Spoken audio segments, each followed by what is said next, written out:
Hi అండి, నమస్తే. Sharada Gudimetla YouTube ఛానల్కి స్వాగతం, సుస్వాగతం.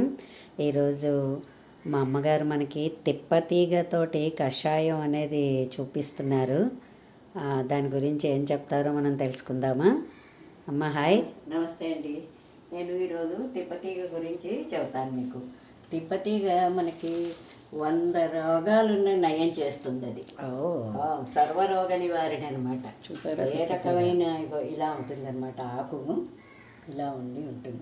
ఇది ఆకు, తీగ, కాండం మొత్తం అన్నీ కూడా అన్నీ కూడా పనిచేస్తాయి. కాండం కూడా మనం అది ఎండబెట్టేసి, ఈ ఆకు మనకి ఇప్పుడు అన్ని చోట్ల దొరుకుతుంది.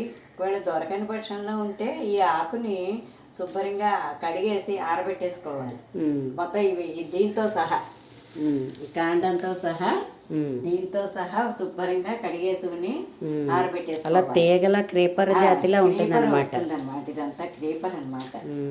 అది ఇదంతా శుభ్రంగా ఇలా కడిగేసి ఆరబెట్టేసుకుని, అస్తమానం అంటే సిటీస్ వాళ్ళకి అస్తమానం దొరకదు కాబట్టి ఇలా దొరికినప్పుడు ఈ ఆకుల్ని ఫ్రెష్ కషాయం ఒకసారి పౌడర్ చేసేసుకోవడం, ఆరబెట్టేసుకుని సీసాలో పోసి పెట్టుకుని మనం ఒక అర చెంచాడు పౌడర్ వేసుకుని ఒక గ్లాసు నీళ్లు పోసేసుకుని తాగేయచ్చు. ఇది షుగర్ కి చాలా బాగా పనిచేస్తుంది. షుగర్ వాళ్ళకి చాలా బాగా పనిచేస్తుందటండి. షుగర్ వాళ్ళకి చాలా బాగా పనిచేస్తుంది. షుగర్ అనే కాదు, ఇంకా అసలు సర్వరోగ నివారణి. అన్ని కరోనా టైంలో కూడా దీన్నే కదా, అన్ని రోగాలకి కూడా బాగా పనిచేస్తుంది అనమాట. మనకి మామూలు ఫ్రెష్ ఆకు ఇలా దొరికినప్పుడు ఇలా శుభ్రంగా కడిగేసుకుని ఒక గ్లాసుడు నీళ్ళల్లో ఒక 4-5 ఆకులు వేసుకుని మరిగించుకోవాలన్నమాట. ఓకే. జస్ట్ ఒక 2 minutes మరిగితే చాలు. ఆ మరిగాక మనం ఒకసారి ఒక 2 నిమిషాలు మూత పెట్టి ఉంచేసి మనం అది కషాయం తాగేయడం అనమాట.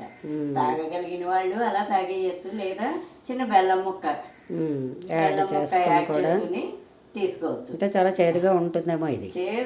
మరీ చేదు ఉండదు, కొంచెం అదొక కర్రగా ఉన్నట్టుగా ఇదిగానే ఉంటుంది. అందుకని తాగలేని వాళ్ళు మామూలుగా కొంచెం బెల్లం ముక్క వేసుకుని తాగచ్చు, లేదా ఈ షుగర్ వాళ్ళు అది అయితే మామూలుగా తాగేయచ్చు.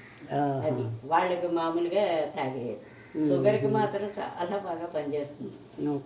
ఎర్లీ మార్నింగ్ తాగడం కషాయం. కడుపులో అజీర్ణం ఏమిటి, ఇంకా చెప్పాను కదా, అన్ని సర్వరోగాలు నయమైపోతాయి.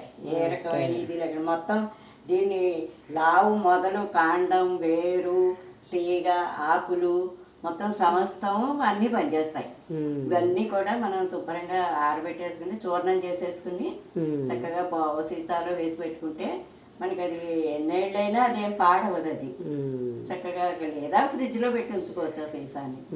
కషాయం మరుగుతుందా చూద్దాం. కషాయం మరుగుతోంది, అదిగో అలా జస్ట్ ఒక 2 minutes మరిగితే చాలు. మరిగాక ఒకసారి ఒక 1 minute మూత పెట్టి ఉంచుకుని తాగేయడం. కొంచెం వేడివేడిగా తాగితే అంత చేదు అది అనిపించదు. బాగా చల్లారిపోయాక తాగి కంటే కొంచెం వెచ్చవెచ్చగా ఉంటున్నప్పుడు తాగితేనే మంచిది. తర్వాత బాగా పరగడుపుని తాగాలి. అవగానే early in the morning brush చేసుకుని పెట్టు తాగేయడం అన్నమాట. అది. సో ఫ్రెండ్స్, తిప్పతీగ కషాయం గురించి చెప్పారు కదా, అగో మరుగుతోంది చూస్తున్నారు కదా. సో మీరు కూడా అలాగ ట్రై చేయండి. తిప్పతీగ కనుక ఎక్కడైనా దొరికితే మీరు చేసుకుని ఆ కషాయం అయితే పచ్చిగా చేసేసుకోవచ్చు. లేదనుకున్నప్పుడు ఈ ఆకుల్ని చక్కగా నీడలో ఆరబెట్టుకుని దాన్ని పౌడర్ కూడా చేసుకుని ఉపయోగించుకోండి. మా వీడియోస్ కనుక మీకు నచ్చినట్లయితే లైక్ చేయండి, సబ్స్క్రైబ్ చేయండి. మరిన్ని వీడియోస్ కోసం బెల్ ఐకాన్ని క్లిక్ చేయండి. మమ్మల్ని ఇంతవరకు కూడా ప్రోత్సహిస్తున్న ప్రతి ఒక్కరికి కూడా నా ప్రత్యేక ధన్యవాదాలు తెలియజేస్తున్నాను. ధన్యవాదములు.